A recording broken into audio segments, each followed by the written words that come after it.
শিক্ষার ক্ষেত্রে আমাদের কিছু কথা আমাদের জানতে হবে।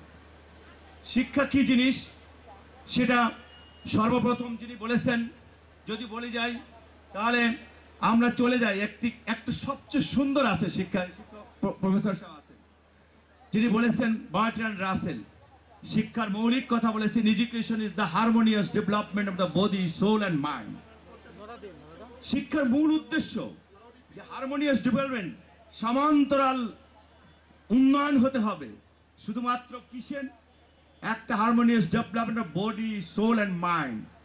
আমার আত্মা, আমার সব কিছু, আমার চিন্তা, আমার ভাবনা সব কিছু গড়ে তুলতে হবে সমান্তরাল ভাবে।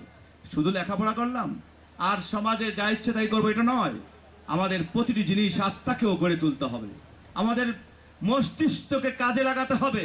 আমি কি করতে চাই, কোথায় নিয়ে যাই, এটা আমাদেরকে বুঝতে হবে। দেশ বাংলাদেশ, এদেশ আমাদের শতকোটি মানুষের দেশ, এখানে আমাদেরকে উন্নয়নের ধারা বহমান রাখতে হবে। সে কাজ করতে হলে শিক্ষার কোনো শেষ নেই। ইয়াং জেনারেশনকে বলতে চাই, তোমরা সব দিকে সচেতন থাকবা, কারণ রাজনীতি এটাও একটি ইম্পর্টেন্ট কাজ। কারণ দেশ চালানোর জন্য যোগ্য সন্তান তৈরি হতে, লেখাপড়া যদি ভালো না করা যায় ভালো নেতা হওয়া যায় না। আমি ঢাকা কলেজে পড়েছি, মডেল স্কুল থেকে ঢাকা কলেজে গেছি।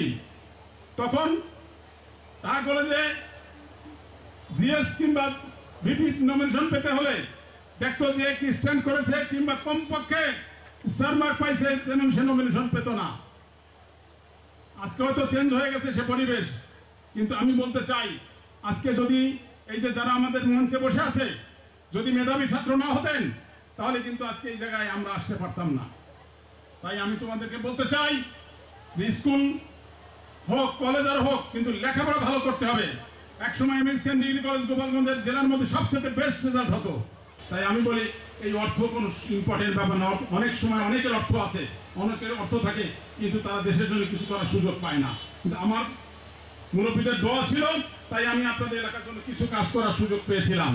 আমি আর সময় নষ্ট